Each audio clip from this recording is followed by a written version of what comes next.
Brandon Thurston from Wrestlenomics is up next, and we're going to follow Brandon with John Pollock from Post Wrestling. Delivering on the returns, increasing our margins.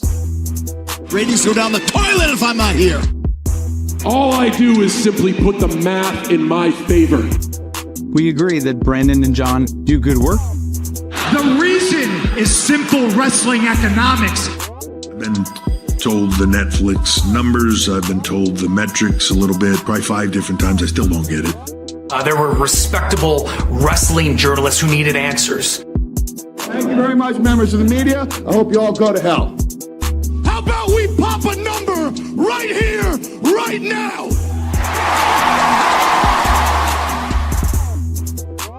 Whole part of the show, man. It's John Pollock and Brandon Thurston. Welcome to the August 20th edition of Pollock and Thurston. And Brandon, as you do a quick memory game, do you recall what was so significant 4 years ago on this date? On August 20th, 2021, is this when CM Punk returned to professional wrestling? The first dance. Yes. That was his return to professional wrestling, which he had left when he left Ring of Honor. Correct. Yes. Where he stated that he had to leave, he had to get out, and then a very memorable night at the United Center that they sold out. He's actually been out of pro wrestling again for another 2 years now. That's true. Yes, he's been on another hiatus as well. But yes, a very significant event, and how all things just kind of interweave, because what immediately followed CM Punk's return to pro wrestling at the first dance, it was Brock Lesnar's return at SummerSlam. And here we are all that many years later, and our latest Brock Lesnar return at SummerSlam.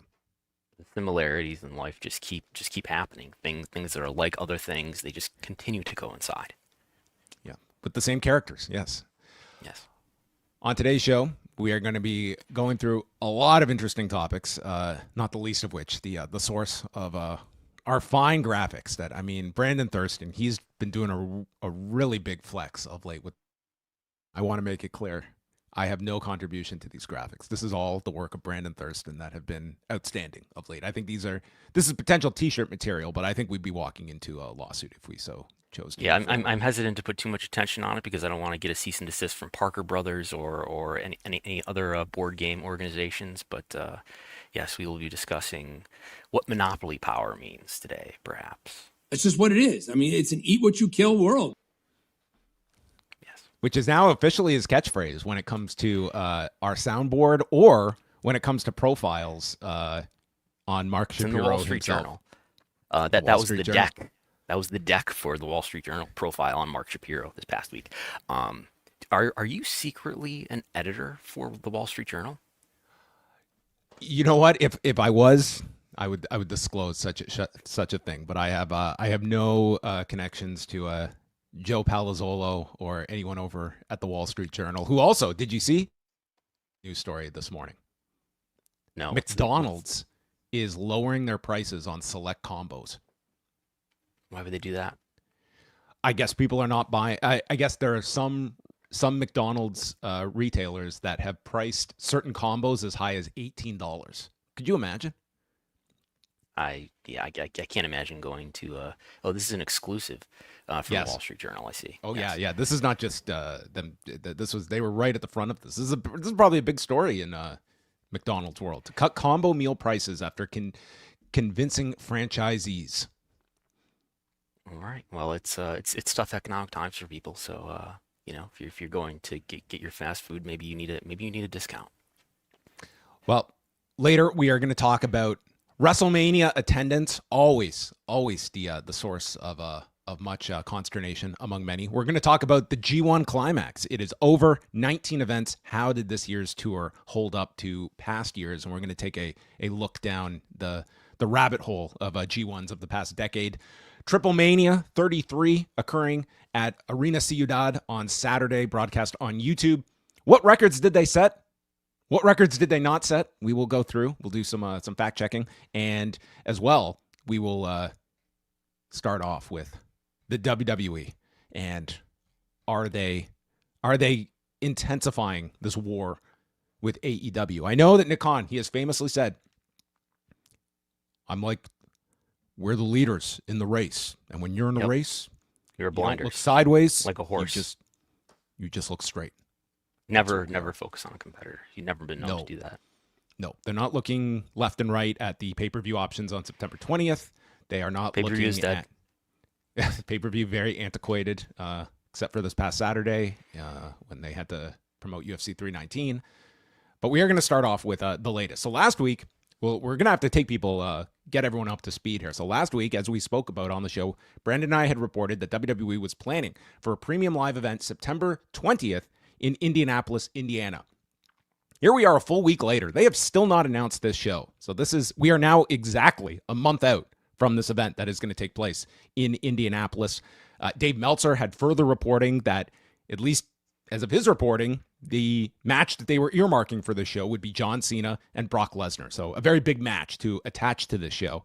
Now, another wrinkle to this came courtesy of Mike Johnson at pwinsider.com, stating that it is possible that this event would not be broadcast on Peacock, but rather on ESPN as a preview of what is to come when their deal goes into effect in 2026, and would certainly up the ante of this event for WWE's purposes and getting the full promotional muscle behind it of an ESPN, which, of course, this event would be going head up with AEW's All Out pay-per-view that takes place the same night from Toronto. And this is just one of several increasing competitive tactics that we're seeing from WWE, that AEW has sort of been to the side, and it just feels like they are really ramping up on several fronts. We'll get into others, but just on this September 20th itself, it is interesting just to see the fact that this could land on ESPN and the fact that this would not be on Peacock. Yeah, I guess as you guys discussed on Monday night, it's possible that Peacock just has a requirement as part of the deal with WWE that they get a monthly event, and that maybe this event on September 20th would exceed that contractually obligated PLE that they could potentially offer to ESPN, assuming there's no exclusivity clause or something like that. Mike Johnson does note in his report, and then I reached out as well to ESPN, and they declined to comment about whether or not they would actually be the broadcaster for this event. So there's no confirmation from either side here. There's no announcement yet. There's no announcement on Monday. We'll see if there'll be an announcement on Friday. Maybe at the Clash in Paris event. Maybe they'll do this in short order. Maybe they'll announce this on SmackDown the night before. Maybe. We're coming back in 24 hours with Cena and Lesnar. Get ready. I did call Gainbridge Fieldhouse. We were meaning I forgot. I teased this last week and left everyone. This is a big payoff. Yeah, and now Brandon got on the phone, and one lucky ticket broker was able to pick up the phone and field Brandon's call. I was looking for contact information for Gainbridge Fieldhouse. I did find the guest relations phone number. I gave that a call. A very nice woman answered, and she did not. She grew tired of my questions about whether or not there would be a WWE event taking place there at Gainbridge Fieldhouse in Indianapolis on September 20th. I don't think she knew, but I kept her on the phone. I think one or two questions too long. No, she didn't want to engage. Did you have to drop the "Do you know who I am" line? And I did. I forgot to mention that. Yeah, I forgot to tell her. Have you heard of Wrestlenomics? I did identify myself as a reporter though. Well, that's very responsible of you. Yes. To provided that we are not being short-circuited here. This weekend, Forbidden Door will be airing in the afternoon from the O2 Arena in London, England, and then several hours later, you will get NXT Heatwave from Lowell, Massachusetts. So probably not any crossover between the two. But are you looking at this as sort of like this September 20th strategy could very well be like, I don't imagine this being an outlier when it comes to these events. It feels like we are, if you are WWE, turning up the temperature and going much more aggressively, and TNA potentially playing a role in this as well when it comes to head-to-head competition. Yeah, I expect it. I think AEW should expect it for all of their pay-per-view events to be opposed by some sort of WWE event.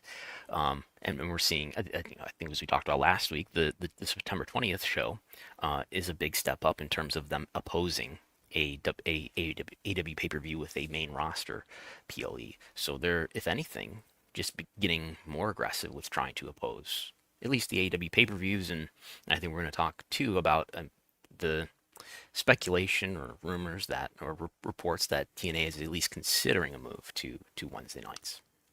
Yes, Carlos Silva of Anthem Sports was interviewed by John Elba for SI.com, and on the current television rights negotiations, he said the quote, "I think August will be quiet. It usually is in the media. I don't know if this August, particularly of 2025, has been that quiet in the media space.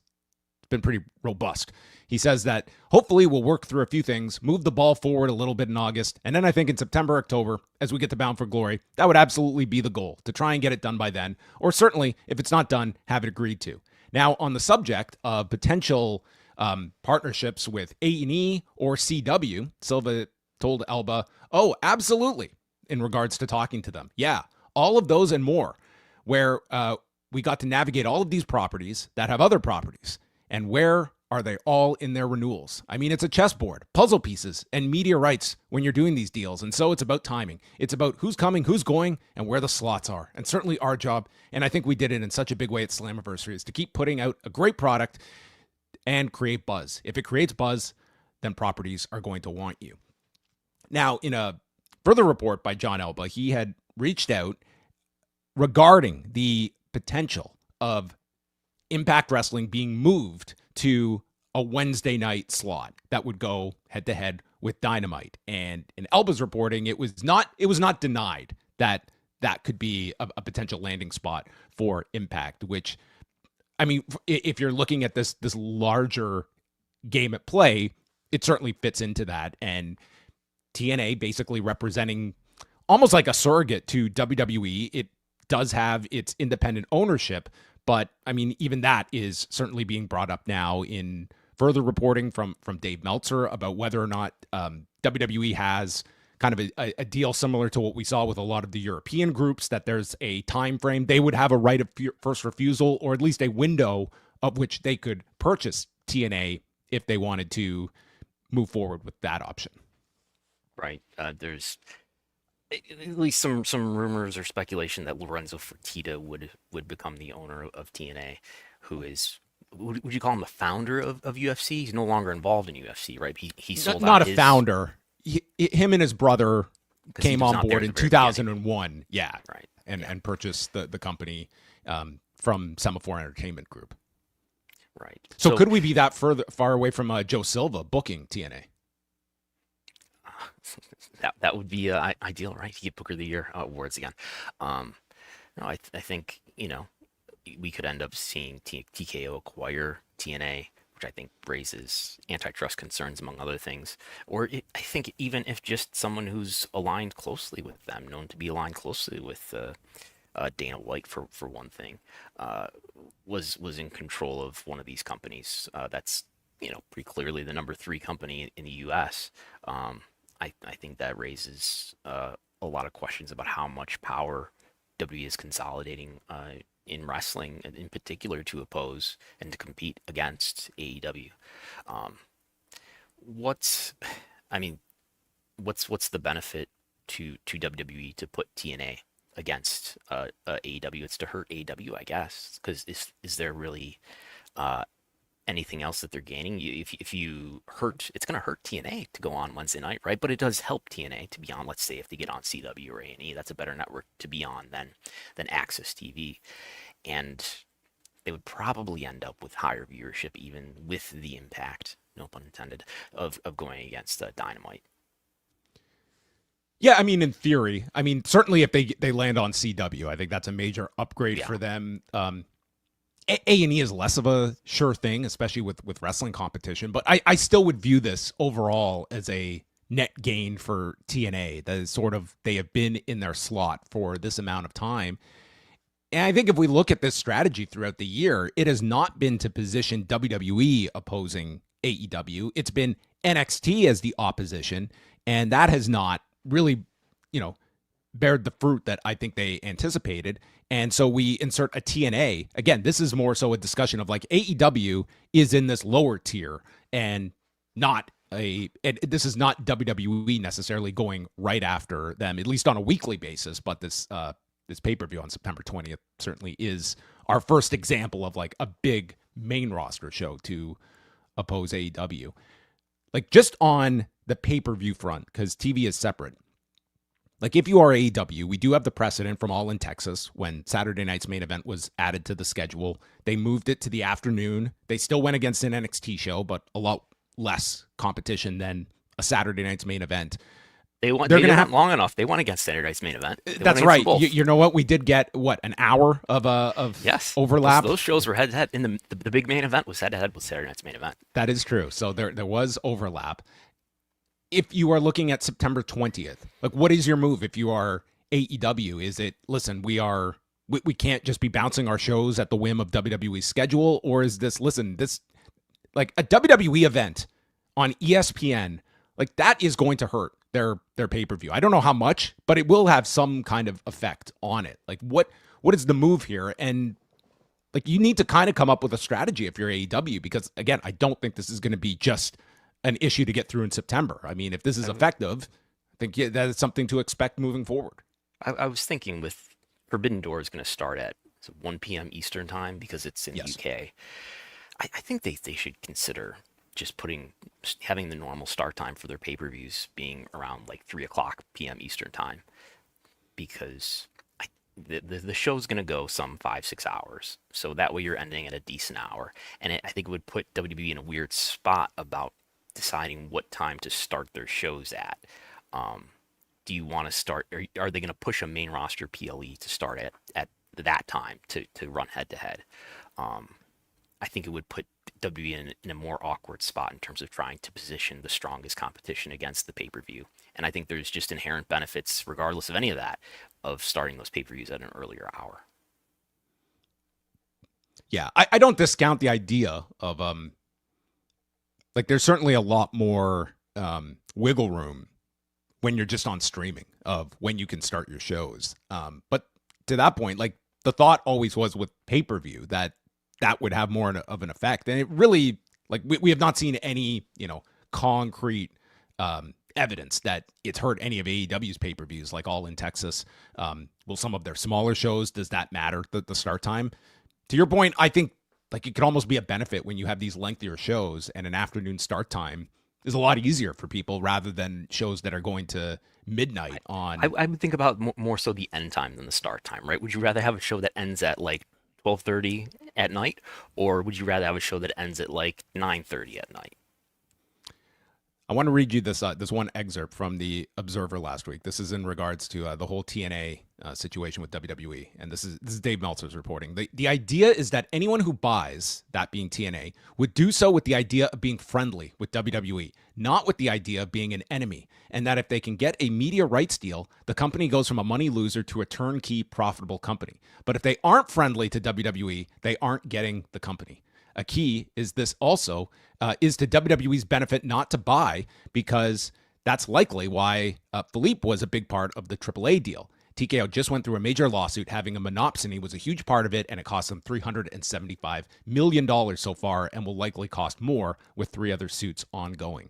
So, I mean, you read that, and I mean, it certainly does bring up the question here, and it's something for AEW to assess, and for others as well to look at. Like, what is the line between just aggressive business tactics and like antitrust concerns when you are, what constitutes like predatory business practices?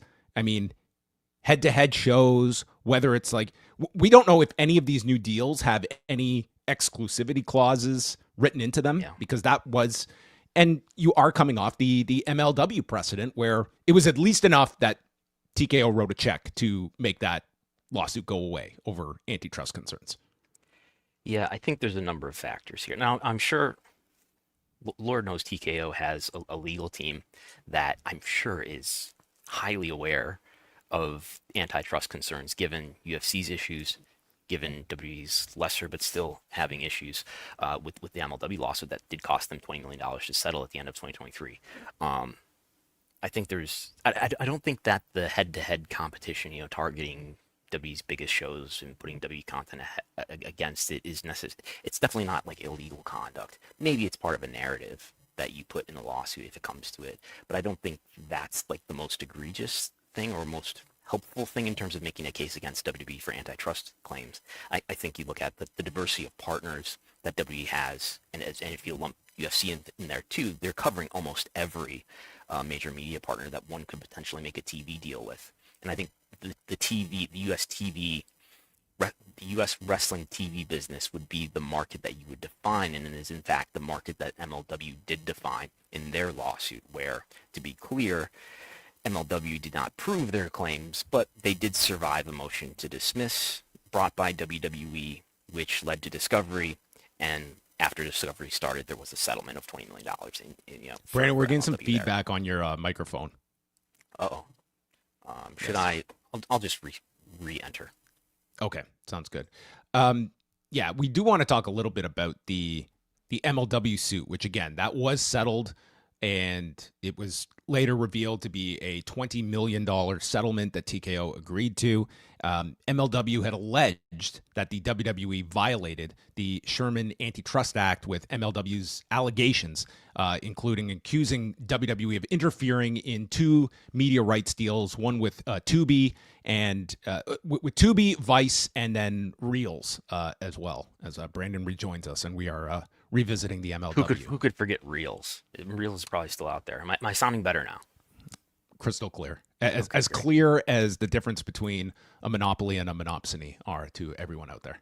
Now, monopsony, as I understand it, is when you're trying to, in this case, would be, I'm WWE and I'm trying to keep everybody away from talent, maybe even staff, and I want them all for myself and keeping you away from signing wrestlers, and that's where Tony Khan's allusions to talent contract tampering would come in.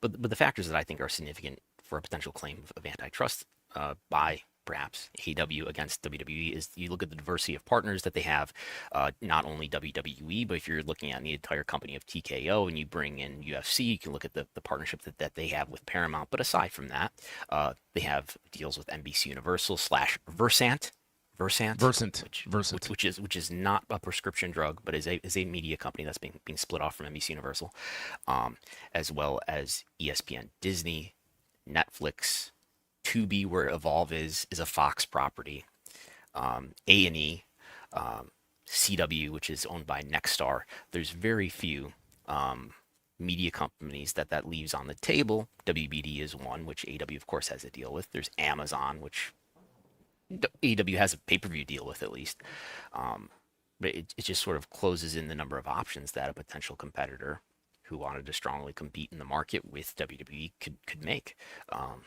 And you combine that with the fact that WBD, like NBC Universal, is splitting off. Here's the good assets, here's the bad assets, and they're going to put all the cool comic book studios along with HBO into one bucket that David Zaslav will oversee, and then Gunnar Weidenfels, who's the CFO, is going to oversee the old cable assets, which will include TNT and TBS. So, and they're doing that because they realize that in the declining cable industry, it's really important to try to consolidate these assets. So you could see before the end of AEW's TV deal, when it ends in 2028 or 2029, the parent company of TBS and TNT could be consolidated into the parent company, let's say, of USA Network, or the parent company of CBS, of Paramount. That's all very possible, and I don't know. Again, we don't know what those contracts contain, if there's any exclusivity clause. But even if there's not an exclusivity clause, I think a plaintiff could make a case that your partnerships with such a variety of media companies is closing in the market, and it's foreclosing our opportunities to make TV deals with anybody else. Meanwhile, your ticket prices have become higher than ever, and that's disadvantaging the consumer and not providing strong alternatives, which is a great business story for you to tell about how hot your business is, but it's a point in the favor of one that's making an antitrust case. And you look at the venue agreements that we know, at least in one case, WWE did make with the Alamo Dome in 2023 to foreclose any wrestling event happening. I believe it's something like 90 days before and 60 days after. No wrestling event could happen surrounding the days of the Royal Rumble. We don't know if there are other agreements for other venues, but it raises the question about whether there are more. And how many examples do we get, Brandon? Like, I don't need to see this in writing, that when a WWE event ends, and then within a day or two, that's when AEW can announce that they are going to said venue. I mean, it happens with a certain degree of regularity. That certainly there appears to be a kind of a period that you cannot promote an event as long as there is an upcoming show, and vice versa. And we know that, at least MLW alleged that W tried to interfere with the Ring of Honor / New Japan Madison Square Garden show. And we according to Tony Khan, he said he had not experienced it firsthand, but that he had heard secondhand from people within AEW that supposedly WWE had interfered and tried to get in touch with some of their own talent who was under contract, and that led to, according to Tony Khan, it led to legal officer Mega Perrick sending an email to WWE to tell them to knock it off. So that, you combine that with, and now WWE has acquired AAA, which doesn't necessarily pertain to the United States. That mainly pertains to Mexico. But it's certainly true that there are a number of Spanish language TV networks in the United States, and you could include that into a narrative that W is trying to foreclose the TV market by getting a property that will help them further foreclose the US TV market by getting a property that's predominantly in Spanish language. And you look at what they're doing with TNA, whether or not they actually acquire it, whether or not their friend Lorenzo Fertitta acquires it, it all becomes part of a case of W trying to aggressively foreclose competition. I thought this was a meaningful excerpt that the Hollywood Reporter, when they were reporting on this WWE MLW deal, just kind of broke down here. Under antitrust laws, there must be proof that a company engaged in anti-competitive conduct, since the mere possession of monopoly power is not illegal, and not all aggressive business conduct is considered illegal either. And they cite a case in the FTC's antitrust suit against Qualcomm. A federal appeals court concluded that the chipmaker's actions were simply a profit-maximizing policy. Courts have generally found violations of antitrust law in circumstances where deals have a substantial effect in preventing rivals from entering the market, which at this time they were arguing could be in part of MLW's argument back when this case was in the process. But you look at another aspect to this entire thing, and I think we can certainly look at AEW being this, target of WWE's, and in another sense, like, take AEW out of the marketplace, and how does that color your interpretation of the market at that point, if there was not an AEW in this market space, and how much market share WWE would control? And I mean, like, to me, like, AEW serves a function if you are WWE against any of these, like, antitrust concerns. And if I could head off what some people may be thinking, like, how can you say that W has a monopoly when AEW exists? AEW has a big TV deal, and they're on TV, national TV, twice a week. How can you say that there's a monopoly?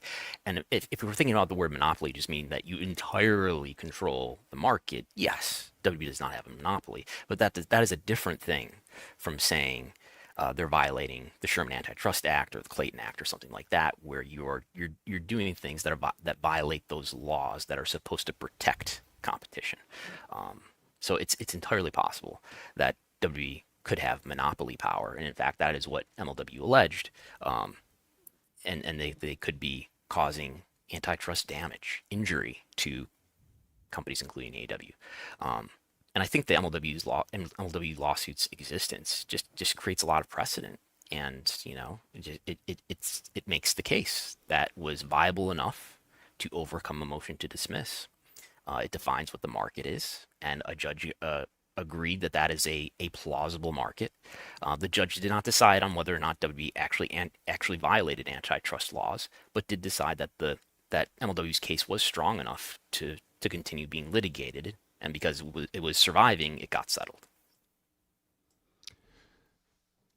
It'll be very interesting because on Thursday, Tony Khan is holding a call with the media, his usual media call ahead of the pay-per-views, and I think like this is a pretty relevant topic, just in terms, like, it has been a very noticeable shift that Tony Khan has taken over this past year, where it has been extremely disengaged from any type of rhetoric toward WWE.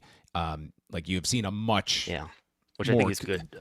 I think it's good when Swerve Strickland takes a shot at Booker T or something. I think that's received better than it is when Tony does it. For whatever reasons, we can analyze. Maybe people don't want to hear it from the son of a billionaire, and maybe it's, Swerve Strickland is a compelling character in television and in life. That is a more effective way, I think, to take shots at WWE. It's let your talent do it in certain choice spots, and it's not helpful when Tony tweets about it or rants about it. The last thing on this topic is just because it does kind of dovetail with our discussion about like pay-per-view from last week. And one thing we didn't focus on too much is that one of the very few players left in pay-per-view is AEW at this point. And is that a good thing? Is that a bad thing? Like for AEW, especially when you're looking at the fact that these head-to-head, like at least for September 20th, like your promise to your audience is typically you're going to get an excellent wrestling pay-per-view, but it does come with a $50 price tag. And that becomes a much tougher sell when you have what's going to be a very large promoted event with a big marquee attraction on top for WWE that may be right on your cable package on ESPN. Was Survivor Series 87 a pay-per-view, or was that a TV event? I'm thinking Royal Rumble, first Royal Rumble. Yeah, you're thinking Rumble was the free special on USA in 1988. It's Royal Rumble versus Bunkhouse Stampede all over again. Watch this special on TV for free versus why would you pay money for a pay-per-view? That's the argument, and I think that's going to be very. It's going to be a tough ask for people. That I think if you're believing that All in Texas going against Saturday night's main event is going to be the be all end all of your argument that, well, AEW will do just fine against this, I think you're underestimating what this level of like head-to-head competition could have on any kind of regular basis for fans that are going to be just incentivized to either stream the AEW pay-per-view after the fact and WWE trying to get your eyes to watch their product first and making AEW the secondary product of the night and one that is not worth your $50. Yeah, I mean, like targeting pay-per-view is not something that's going to put AEW out of business, or greatly diminish their existence in the wrestling business. It's all though part of what you could say is it looks like a pattern of trying to diminish the chances of AEW getting a strong TV renewal next time. Particularly, as I mentioned before, in a world where the media ecosystem, these media companies are consolidating, and they have to consolidate. I don't know. I'm sure W's not going to answer the question, but it's consistent with a strategy where we're trying to diminish the chances of them getting a strong TV renewal in 2028, 2029. We're going to chip away and try to do what we can to bring down the size of their audience and the success of their events and the positive buzz around their events. And maybe when it's time for them to renew, they'll be lumped in with one of our partners, and we can kind of pressure and subtly, hopefully legally, do what we have to do to make sure that they don't get a strong TV renewal, that they're left out in the cold completely.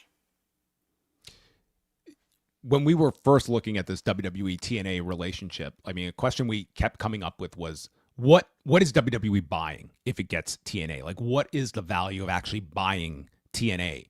Has that been answered for you these many months later? Do you see more of a reason that WWE would buy TNA, or is it still to their benefit to just let this thing operate on its own? You're going to hold its hand as it goes to its television rights negotiations, and it's an ally of yours in this fight. But does ownership make any more sense to you now than it did months ago? As an anti-competitive tool, or as a, well, that's one thing.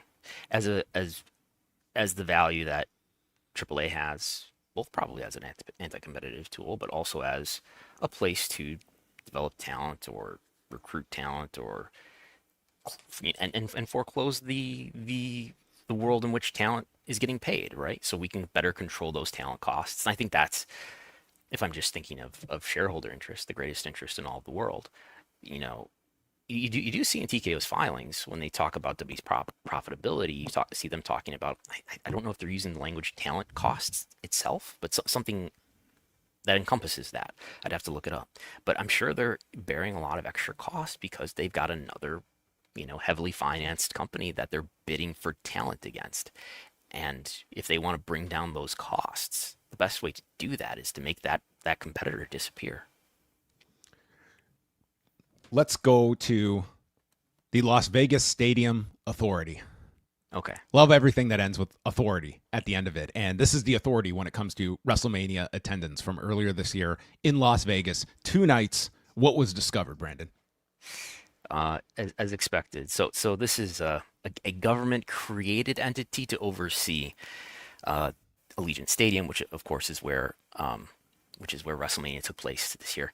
And I had my calendar. I literally had my calendar marked because I knew they were doing their quarterly meeting, and that's where they do certain disclosures. They did this in the past when SummerSlam was at Allegiant Stadium, and they disclosed that here's the attendance. What does attendance mean? We'll get into it, I guess. But here's the attendance for day 1 and day 2 of WrestleMania. It was day 1, 58,538. People love numbers and audio.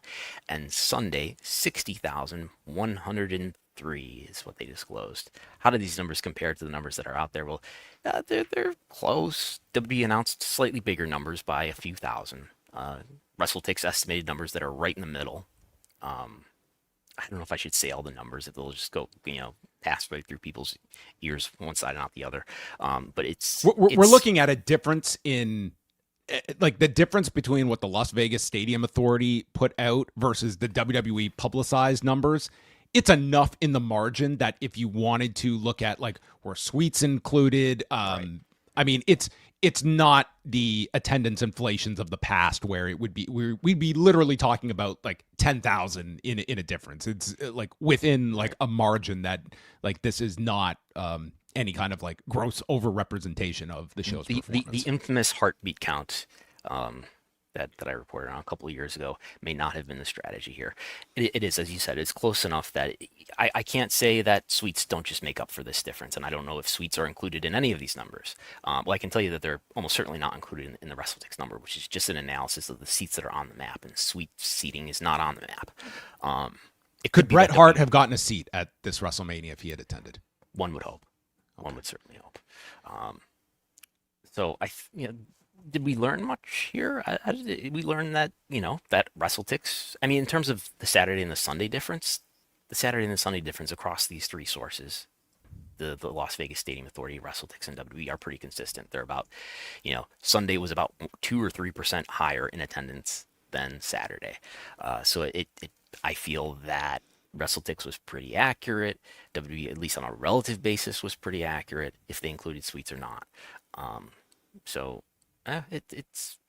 There were about 60,000 people there each day.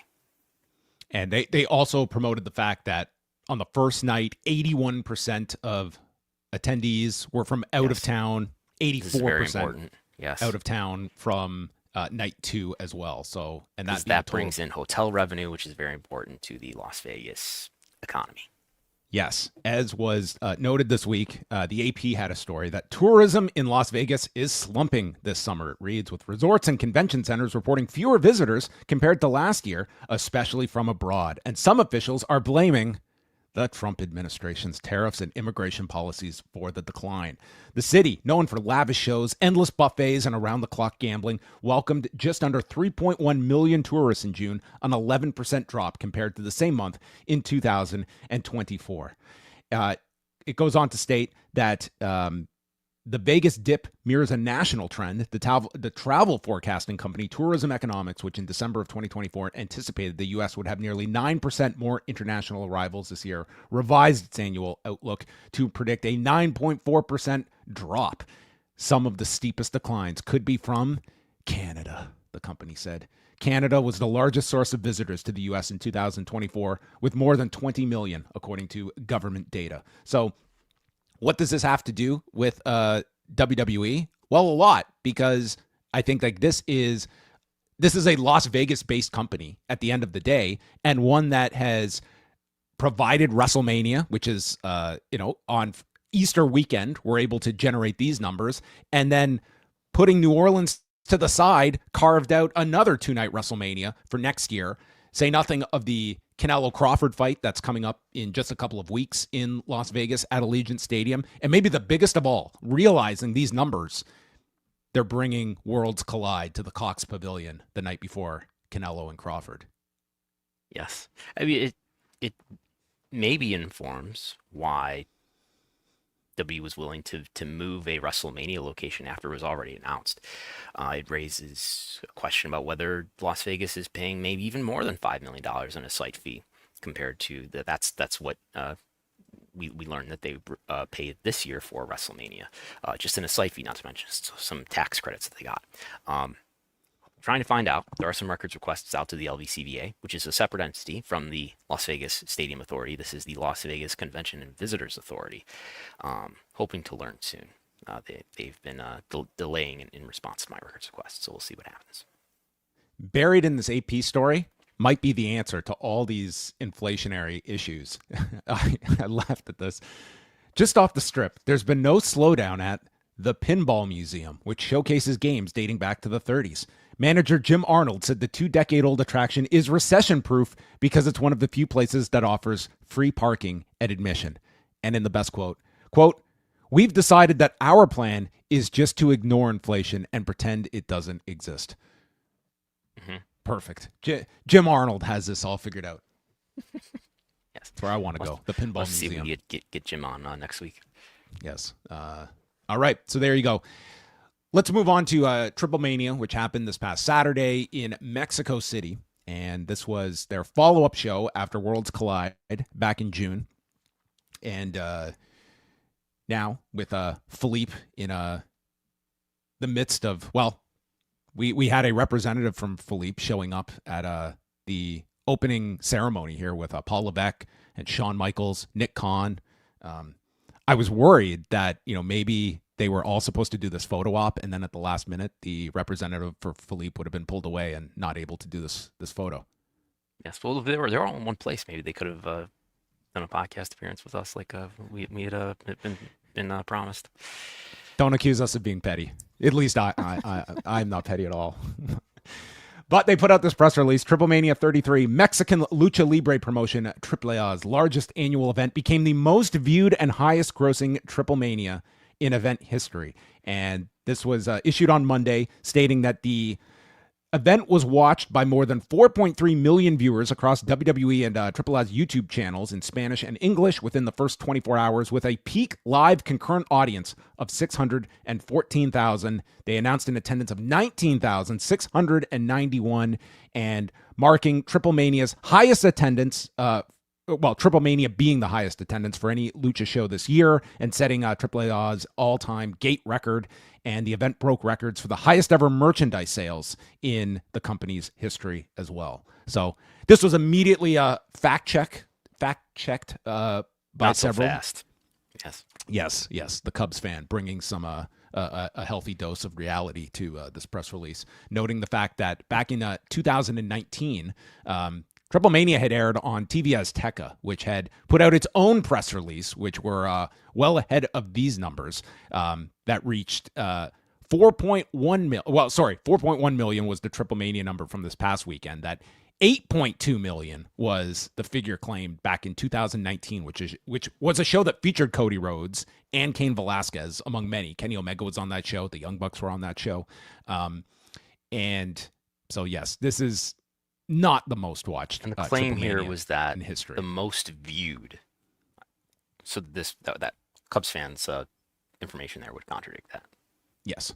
In terms of gate, we really don't have the Triplemania gates to compare. I'm sure the pricing of these tickets were exceptional. So that's a potential record that they set for the gate record. But it was also pointed out the fact that the peak audience for the show, it was below what Worlds Collide had back in June as well. So don't know if you read too much into that. Like, it did seem like this did have a fair amount of publicity ahead of it and promotion. Like, I thought this was overall a very successful show for AAA, but certainly feeling like this had the WWE stamp on top of it. You had the signature at the beginning, and this is the shifting of AAA into a a WWE presentation of Lucha Libre, or their view or their vision of Lucha Libre. Very surreal to see, right? I guess the Worlds Collide was not only the first show of the partnership, but it was also just more heavily promoted, right? It was in the United States. It was adjoining to was it Money in the Bank weekend? Yep. Yeah. The same day. Right. So I think it just had more WWE promotion, more WWE proximity to it than this one did, which is, Triplemania is the big AAA show of the year. They also announced that they're going to Las Vegas on September 12th for the next Worlds Collide event, and they announced this for the Pavilion at the Thomas and Mack Center, which is the Cox Pavilion. And this is like a 3,000-seat arena, and it's the night before the Canelo-Crawford fight. I'm only surprised that they... is this an appropriate sized venue in your estimation, Brandon? Or am I thinking like this is... especially for a weekend like that, where you think you would probably get a lot of tourists for a big Canelo fight? I would think that Thomas and Mack is way too big of an arena for AAA. But I would suggest Google that says its capacity is 19,522. That's Thomas and Mack, the actual arena, and then this pavilion is about whatever the set is. This is the pavilion building. I see. Like this is 2,500 to 3,000 seats. Well, there's nothing wrong with making your capacity too small in certain cases. In cases like this, where I think it's sort of a sub brand of the main brand. Let there be scarcity. Let it be PWG. Maybe they're still aiming for a 7-figure gate with 3,000 people. That's possible. No, I mean, this is not a ticket selling event. This is about, getting as many eyes on this. I'm sure this will be free again on YouTube, and, one that's just, making it a kind of, piggybacking off of, a big boxing fight that is going to be the focus of TKO that weekend. Do we know what the pavilion capacity is? I'm Googling quickly. I don't know. It's just giving me it's about 3,000. 3,000. Well, that's fine. I think there's nothing wrong with, maybe it's experimenting with the idea of creating scarcity and creating this small, condensed, hopefully really enthusiastic crowd, and that makes that brand even more exciting. Maybe that works out for them. The G1 Climax wrapped up this past weekend. 19 shows over the past month, and I will take everyone behind the curtain on when was it? Monday. I went to go tabulate all the attendances for the past G1. Did I calculated it all? Brandon scooped me because I was going to look up last year's attendance, and boom, Brandon Thurston's story pops up at the top. It's like, man, this guy's just on top of things, and he had the 10 years right there. So it's like you can't compete with Brandon when it comes to. I've been working on this Python script in preparation for the conclusion of the G1 Climax for days, maybe even weeks. A beautiful Brandon Thurston chart that I would not have had. And this really does kind of tell the story of the G1 post-pandemic and in a kind of post-AEW industry for New Japan that has definitely, lessened the importance of this event. And, a fair amount of... Should New Japan sue AEW for antitrust? Maybe that's their next move. Maybe if the Continental Classic is scheduled for July through August of next year. So if you look at this figure, like this tournament peaked in 2019, where over the course of 18 shows, they drew 92,345 people over those 18 shows, an average of 5,100 per event.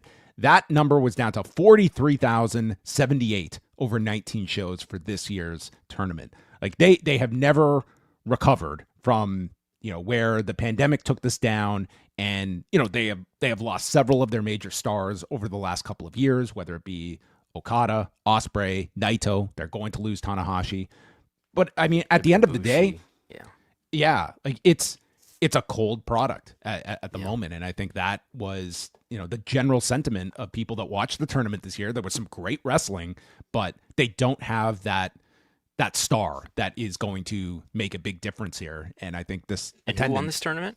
Which New Japan star won this tournament? This was a AEW/DDT/ New Japan contracted performer, Konosuke Takeshita. Okay, but not like Yota Tsuji or one of their up and coming young stars that are completely their own. No. I think for one thing, it highlights what a peak and maybe really what a golden era reinforces to me what a golden era that the late 2010s was for New Japan. By the way, how credible is this information? I know there are when it comes to looking at attendances, particularly from Japan, that get published all the time. There's a lot of announced attendances in the mix, but not in this case. So we're looking at only the 2015 to forward data, which it appears to be. I'm not looking legit. at this year's G1, and my question being, I wonder if this is reliable data from New Japan. Right. That it's pretty low. It's down for the third consecutive year, and it's lower than it was in 2022. You would know better than me too. Was 2022 also impacted by limited capacities at that point? Because I know Japan kept restrictions in place a lot longer than the U.S. did. I feel 2022 was they were operating at full capacity by then. I'd have to double check that, but I'm pretty sure we were out of the restrictions. In any case, it's down, in half, more than half, about in half from the peak of 2019. And it's a cool product, apparently. That's what people are saying. Yeah, I mean, this year's tournament, I think the most alarming one was they ran back-to-back nights at Ota Ward Gymnasium, which is right there in the middle of Tokyo. It's where New Japan held its first ever event, and they drew 1,300 for that first night, and that's just a ridiculously low number to be drawing at that arena for the G1. And I mean, they did get more in the building the next night, but that was a particularly bad attendance figure. But I mean, overall, you just look at this, it only confirms, I think, a lot of the complaints people have had about New Japan. And for this being the big tour of the year, it does show you about just how much this audience has been eroded over these past number of years. And I think you can look at many different factors impacting just New mathematically Japan. speaking, this is always a nice comparison to make because it's about the same number of shows, with the exception of when they moved it during the pandemic. It's usually the same part of the year. They don't always go to the same towns, but there's a lot of overlap. It's 19 or 20 shows, and so there's the average. So the total as well as the average is meaningful to compare. And I did look at the cage match ratings for the matches. How many matches were over an 8 out of 10 rating, and it's pretty consistent with the attendance actually in terms of the match quality was received the best in the best years of attendance and declined thereafter.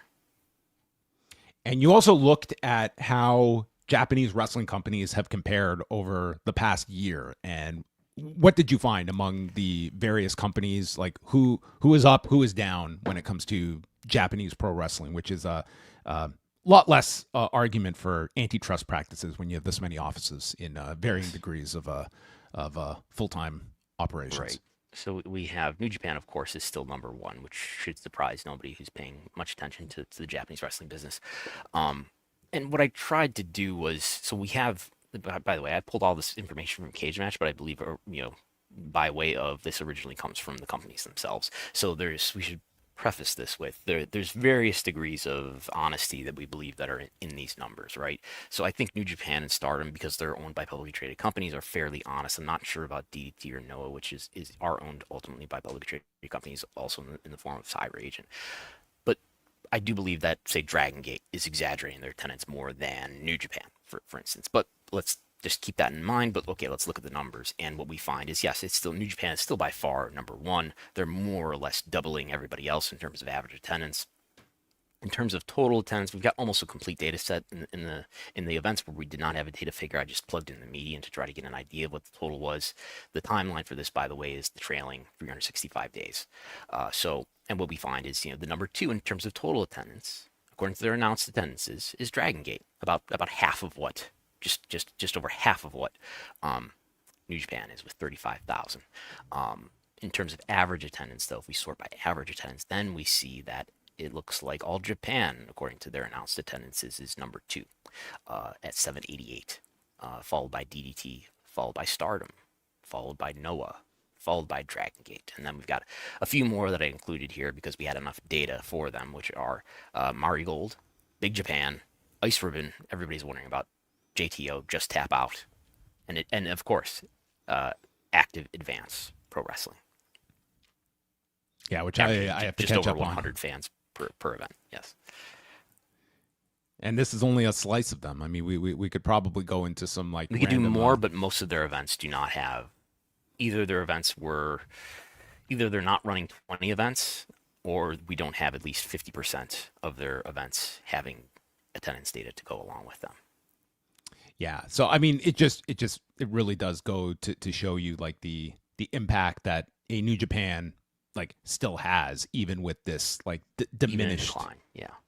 Even in this decline, like it is a very significant percentage of the market that New Japan still commands as like the top wrestling brand in that particular country as well. But yes, they will now head into their destruction or their road to destruction tour, and no, they will. Which is maybe it's a perfectly named tour coming off of the performance in the G1, the road to destruction. It's been paved for years by Ghetto.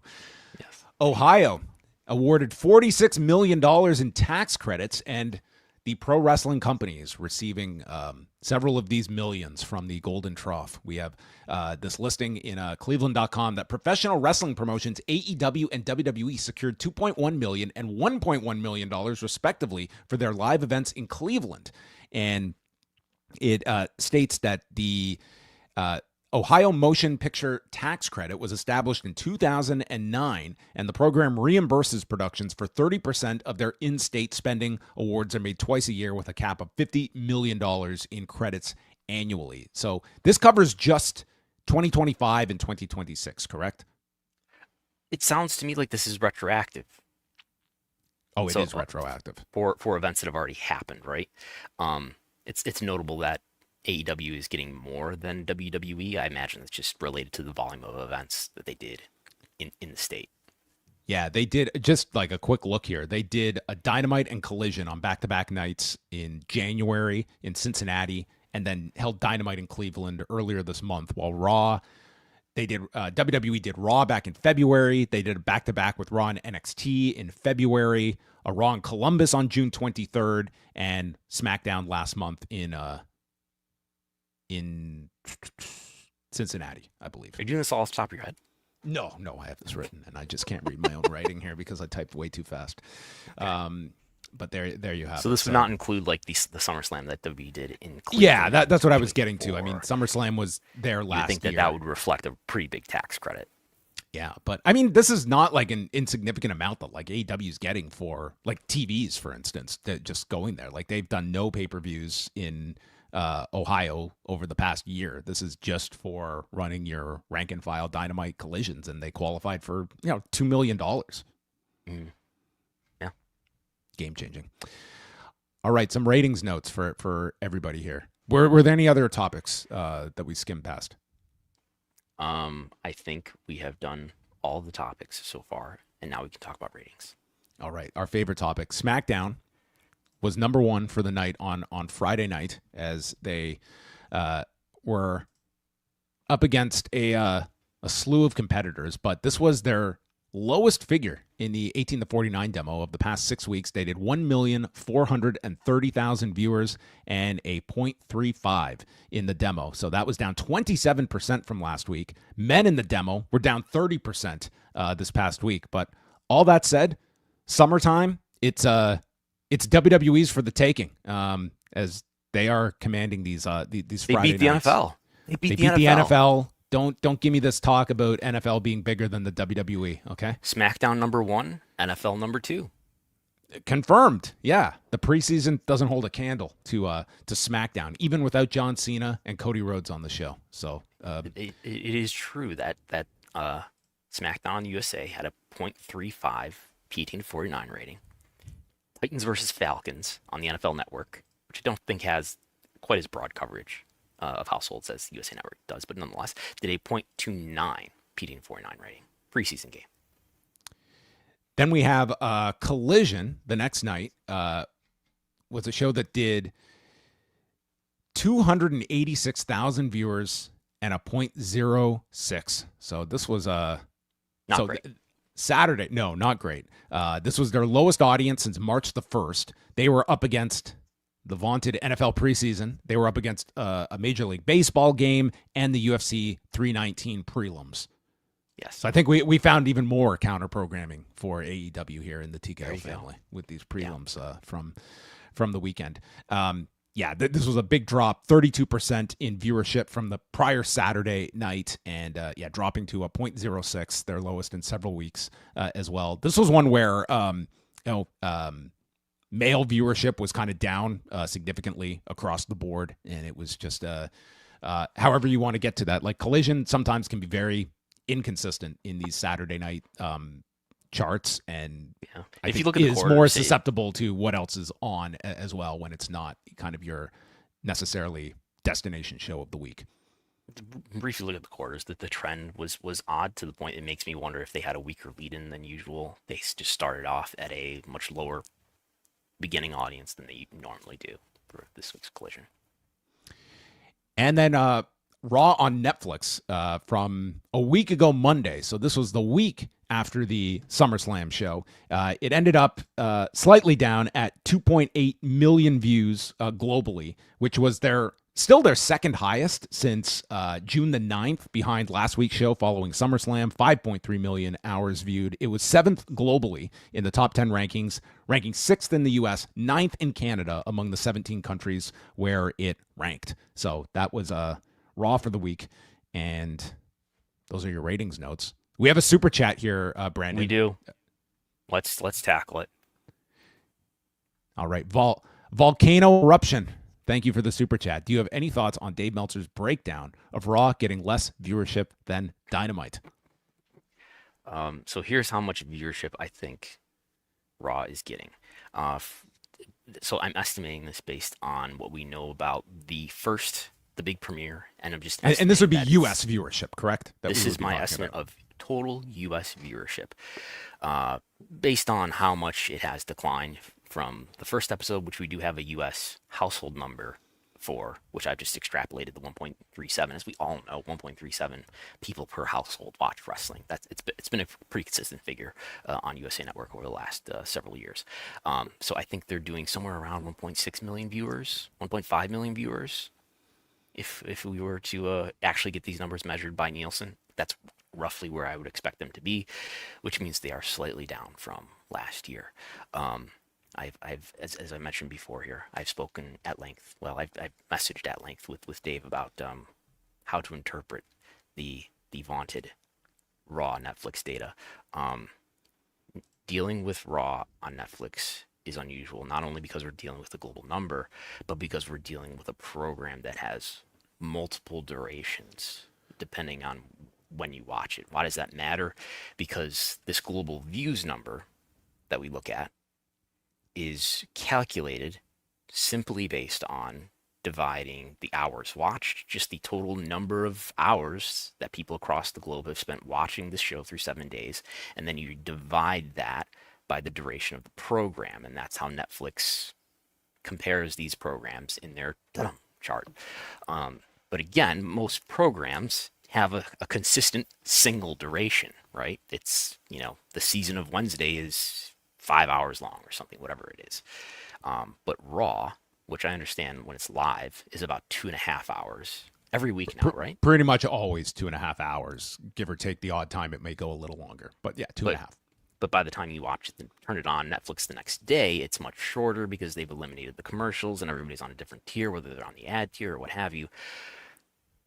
So they usually list a time on these charts of about roughly like 40 minutes less than the live viewing. And it's different every week.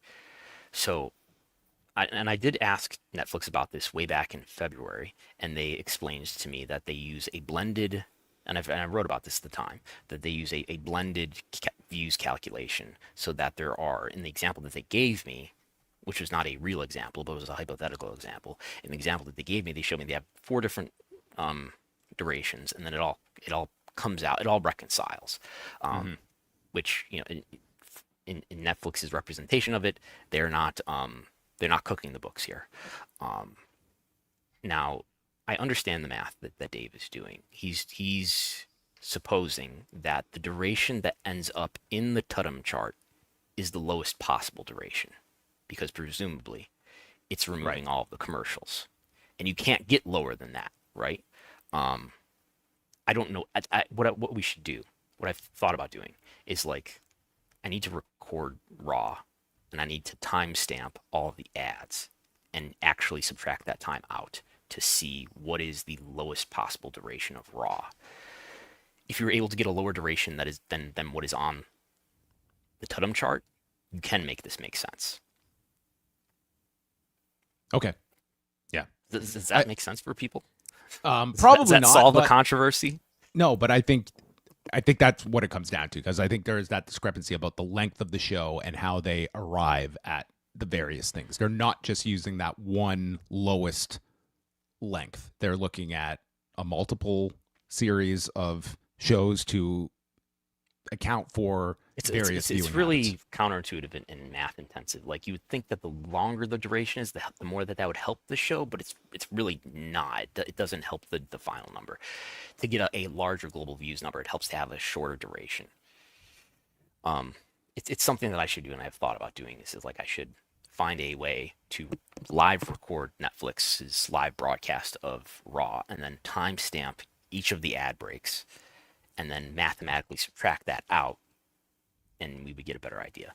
We could also ask Netflix about this as well. But would this make you have to sit down and watch Raw live from start to finish? That is the issue there, and that we will have some meetings about that. I would have to get the password to my Netflix account too, which is another obstacle. Because I'd offer to help you, but I don't watch Raw live, and I've got to talk about it right afterwards. So I mean, that's a tough ask.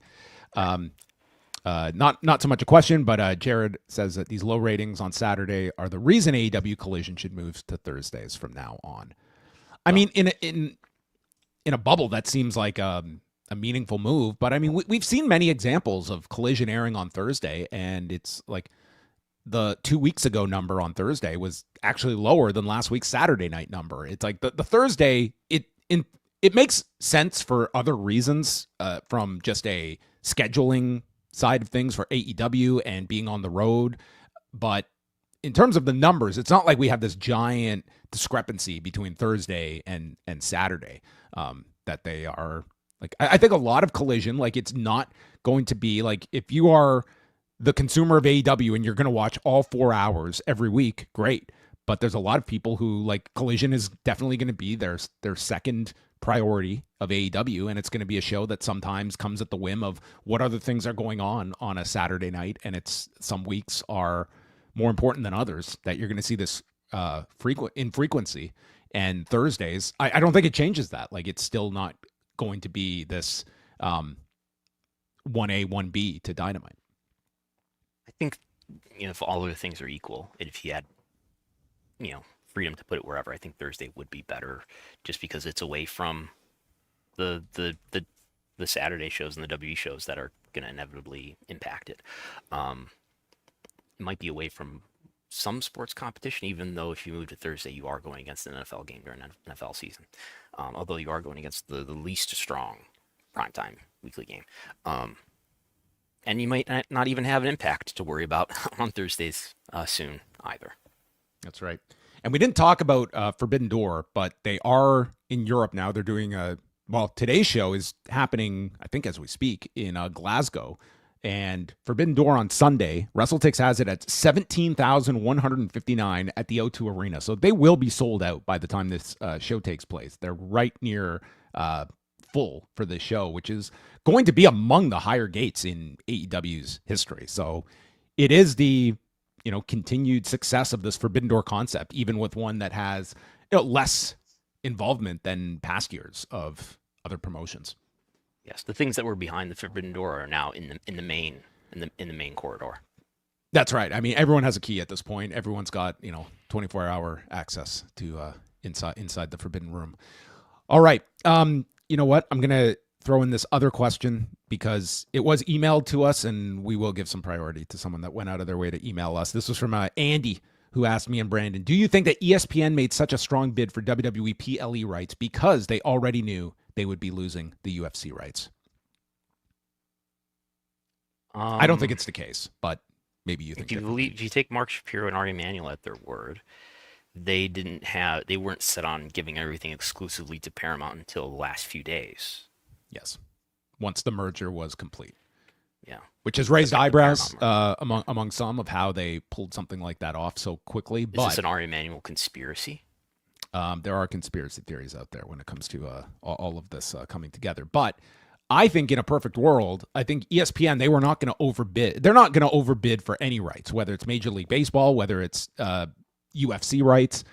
But I think ESPN would have been happy to stay and have both WWE and UFC, but they were not going to outbid Paramount and Skydance when they came in, like just well above what the other suitors were willing to bid on those rights. So I think that it's, we did kind of see this several rights deals ago when, Fox kind of got out of the UFC business and then got into the WWE business, and now they're removed from both. But I think in this case, I think if ESPN, who are, by the way, launching their streaming service today, I think if they could have had both at a reasonable price, they would have retained both. I don't think it was a case of just trading in one for the other. I mean, the Paramount deal, I mean, this is sort of like the SmackDown deal in that after the fact, you can tell yourself a story about what contributed to this. And we know that there were tech issues oftentimes with ESPN Plus, right?